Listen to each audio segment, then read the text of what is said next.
Assalamualaikum warahmatullahi wabarakatuh. Kami dari kelompok 7 ingin mempresentasikan hasil kerja kelompok kami dengan judul Teori Behaviorisme oleh B.F. Skinner.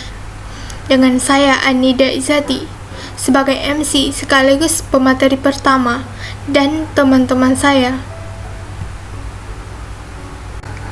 Teori Behaviorisme menurut B.F. Skinner. Teori behaviorisme adalah hubungan antara stimulus dengan respon yang ditunjukkan individu atau subjek terjadi melalui interaksi dengan lingkungannya, di mana tingkah laku yang ditunjukkan seseorang merupakan akibat dari interaksi antara stimulus dengan respon. Ciri bahwa suksesnya teori behaviorisme ini adalah dengan adanya perubahan perilaku yang ditunjukkan seseorang setelah mengalami kejadian di masa lampau.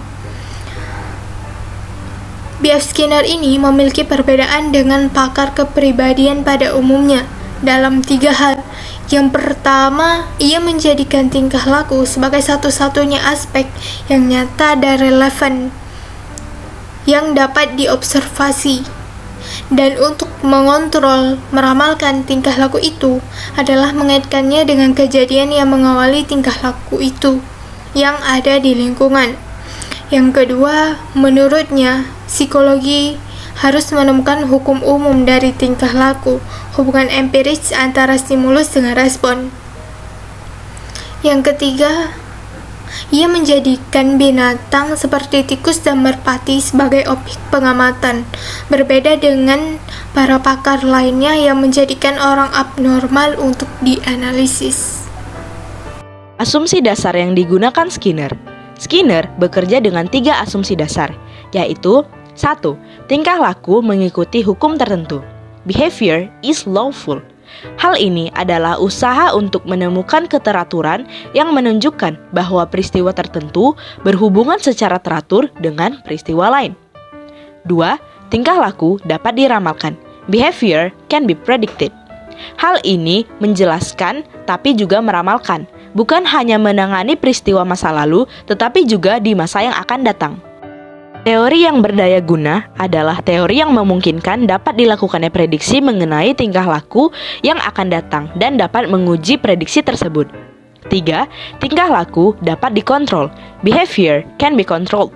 Ilmu dapat melakukan antisipasi dan menentukan atau membentuk sedikit banyaknya tingkah laku seseorang.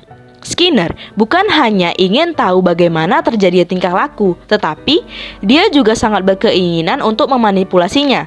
Skinner memandang tingkah laku sebagai produk kondisi attendance tertentu. Hal ini bertentangan dengan pandangan tradisional yang berpendapat bahwa tingkah laku merupakan produk perubahan dalam diri secara spontan. Klasifikasi tipe tingkah laku dalam unsur kepribadian menurut Skinner.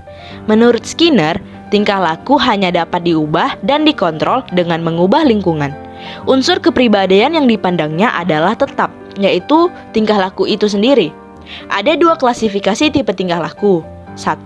Tingkah laku responden atau respondent behavior adalah respon yang dihasilkan seseorang untuk menjawab stimulus yang secara spesifik berhubungan dengan respon itu. Contohnya, seperti kita mengeluarkan air liur ketika kita melihat makanan atau mengelak dari pukulan dengan menundukkan kepala.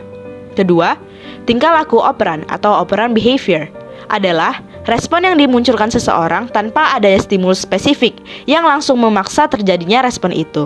Seseorang dihadapkan kepada pilihan-pilihan respon yang akan dipakainya untuk menanggapi suatu stimulus, tergantung efeknya terhadap lingkungan yang tertuju kepadanya atau konsekuensi yang mengikuti respon tersebut.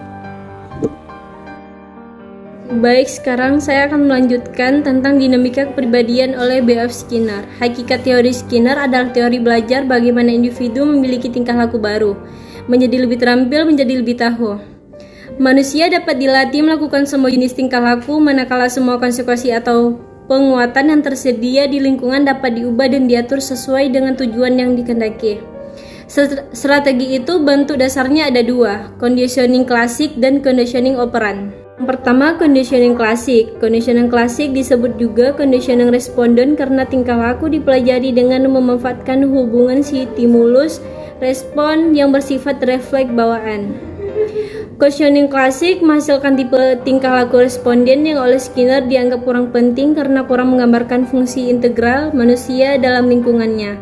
Dalam kehidupan yang sebenarnya, umumnya reinforcement tidak segera dikenali dan justru timbul sesudah tingkah laku terjadi. Yang kedua ada conditioning operant. Operant conditioning atau instrumental conditioning mula-mula dikembangkan oleh L. Thorndike. Reinforcement tidak diasosiasikan dengan stimulus yang dikondisikan, tetapi diasosiasikan dengan respon karena respon itu sendiri beroperasi memberi reinforcement. Skinner menyebut respon itu sebagai tingkah laku operan. Tingkah laku responden adalah tingkah laku otomatis atau refleks yang dalam conditioning klasik respon itu diusahakan dapat dimunculkan dalam situasi yang lain dengan situasi aslinya. Conditioning operan tidak tergantung kepada tingkah laku otomatis atau refleks sehingga jauh lebih fleksibel dibanding conditioning klasik. Perkembangan kepribadian terbagi menjadi dua, yaitu tingkah laku sosial dan ketuaan. Menurut Skinner, prinsip yang menentukan perkembangan tingkah laku di lingkungan objek inanimate atau tak hidup dan lingkungan sosial sama saja.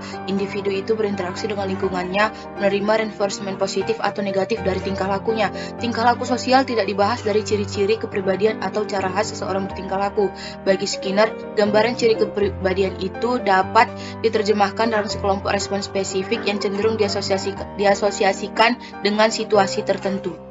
Ketuaan. Menurut Skinner, perkembangan adalah mengungkap struktur yang laten, menyadari potensi dalam, sehingga yang diperlukan adalah mengkompensasinya agar tingkah laku tetap efektif. Manusia harus bisa menyiasati kekurangan dengan mengatur tingkah lakunya lebih efisien. Menurut Skinner, usia tua bukan kekurangan motivasi, tetapi kekurangan reinforcement karena lingkungan yang berubah. Pengaplikasian teori behaviorisme terbagi menjadi dua, yaitu tingkah laku abnormal dan modifikasi tingkah laku.